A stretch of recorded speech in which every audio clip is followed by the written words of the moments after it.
Hello and welcome back to manvfilm. I have got another fantastic list of 10 movies for you to check out this July. Hopefully you'll find something that makes you a little bit curious or something that you didn't realise was on this service that you can check out. As always, this might not be the pinnacle of filmmaking entries, but it's some fun movies that I just want to recommend.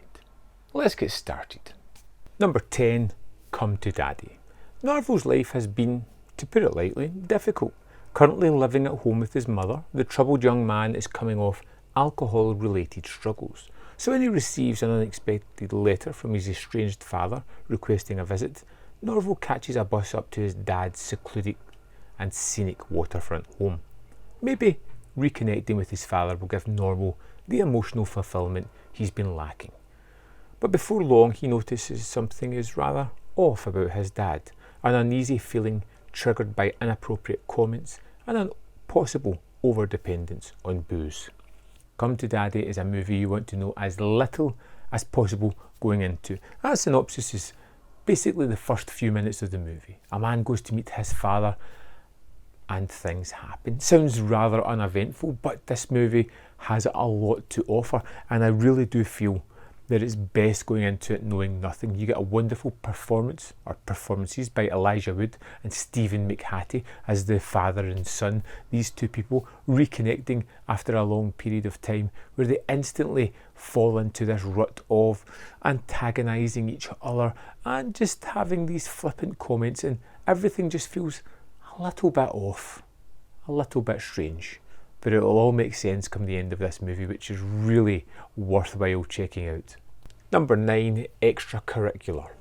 Miriam, Derek, Ian and Jenny are overachieving high school students doing everything by the book. Straight A's, sports, yearbook, band, and when coursework allows, planning and executing elaborate murders. What I really liked about Extracurricular was the fact that we tackle the serial killers.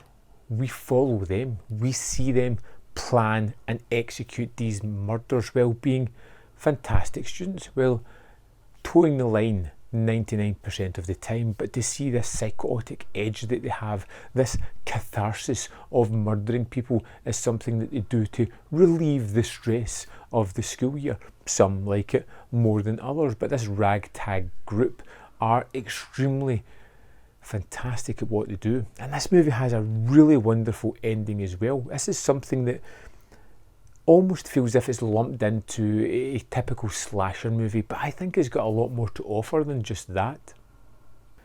Number 8, 12 Angry Men. The defence and the prosecution have rested, and the jury is filing into the jury room to decide if a young man is guilty or innocent of murdering his father.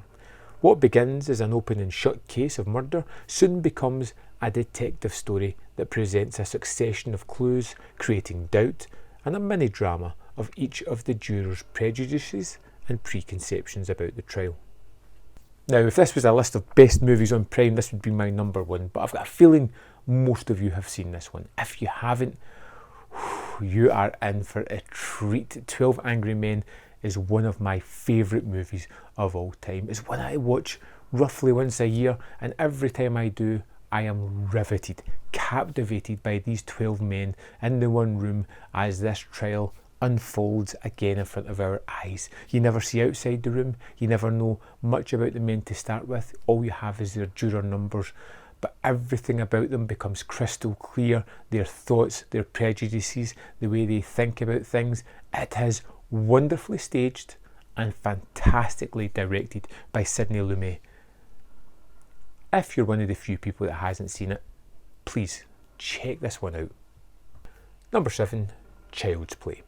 After moving to a new city, young Andy Barclay receives a special present from his mother, a seemingly innocent buddy doll that becomes his best friend.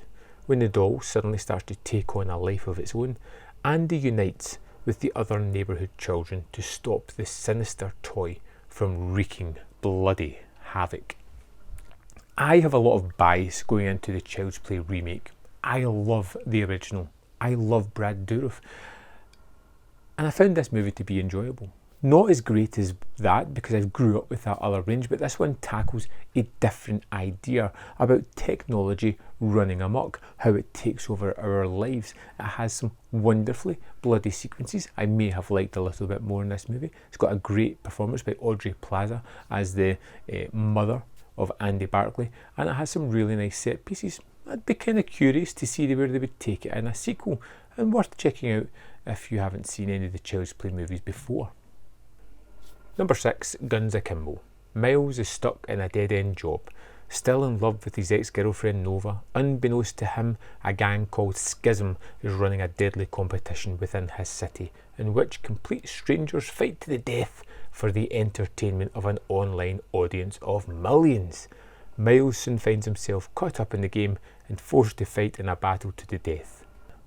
Wonderfully absurd. Daniel Radcliffe stars as Miles, a man who wakes up to find that 2 guns are nailed to his hands and unable to escape this relentless, crazy killer who is intent of chasing him down. That killer played by Samara Weaving, who's doing some wonderful work yet again within these genre films. This is pure action constantly.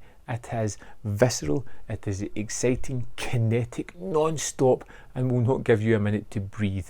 It is filled with black comedic moments, and it's one that is definitely pure entertainment. You don't have to think, you don't need to follow a plot. It is just craziness happening on screen for you to sit back, tune out and enjoy. Number 5, Vast of Night. In the twilight of the 1950s, one fateful night in New Mexico, young switchboard operator Faye and charismatic radio DJ Everett discover a strange audio frequency that could change their small town and the future forever. I really like this movie, and I thought about putting it on my list like a little bit lower, but I feel it's one that a lot of people are going to bypass, and it's not for everybody. But if you're a fan of Twilight Zone, this is most definitely a homage to that. It makes countless references throughout the movie, and again it's basically just 2 characters dealing with some weirdness on this night as the rest of the town attend a basketball game. And you get to learn a lot about the town, you get a lot of exposition, you get wonderful atmosphere, but at the heart of it you get 2 terrific characters who are just going through this weirdness together, and it's a great mystery at the heart of it. I was always wondering where this was going next, and although it's not perfect, it's still something that I think you should check out. Number 4, The Droving. A man returns from the military in search of his lost sister, who mysteriously went missing around the time of a strange traditional festival called The Droving. This is a low budget movie, but it has some really great things about it that I really enjoyed. First, the photography is stunning. It looks amazing. There is some really nice staging in the way it's shot. It has an interesting mystery at the heart of it as well, and some really uncomfortable scenes throughout the movie. I think it's one of those low budget movies that is good enough to recommend, but it's one that could easily get lost in amongst the rest of the choices on Prime. Number 3, 7500. A flight from Berlin to Paris, everyday routine in the cockpit of an Airbus A319, co-pilot Tobias Ellis is preparing the plane for takeoff, which then follows without an incident.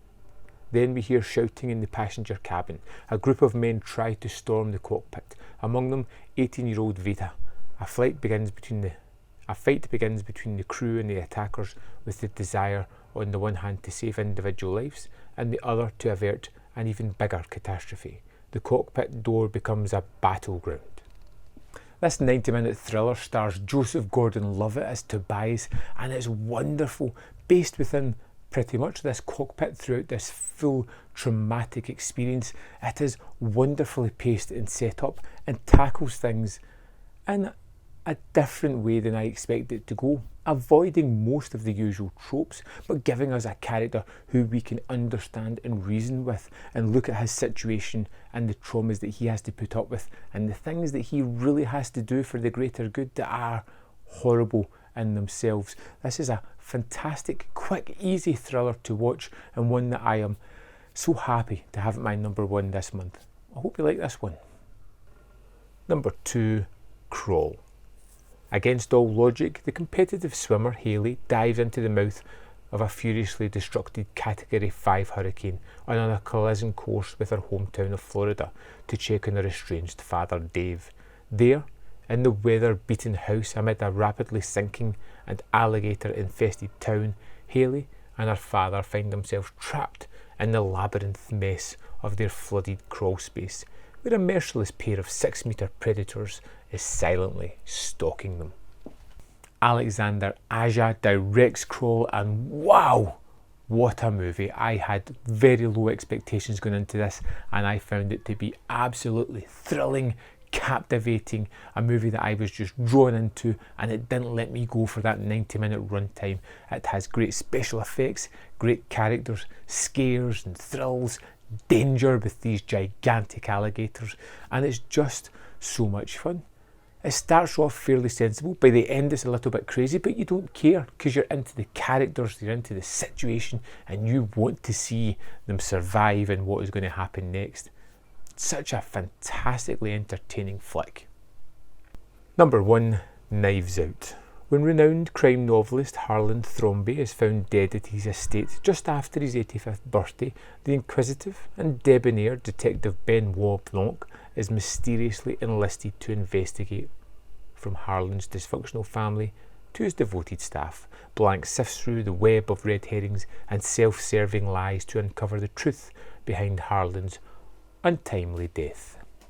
I love murder mysteries. It's my go-to. I used to read the Agatha Christie books ages ago, and this feels very much like one of the best representations of that on the cinema screen. We get wonderfully rich characters, fantastic performances from the vast cast. We get wonderful direction from Rian Johnson. You get a tale that is actually better on rewatches than it is in the first point, where you start to notice all the nuances, everything that's been layered into this terrific story.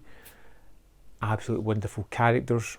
A perfect movie in my eyes, one of the best movies of the last year, and something that I not only recommend but insist that you watch this movie. I would love to know your thoughts on Knives Out. Please let me know.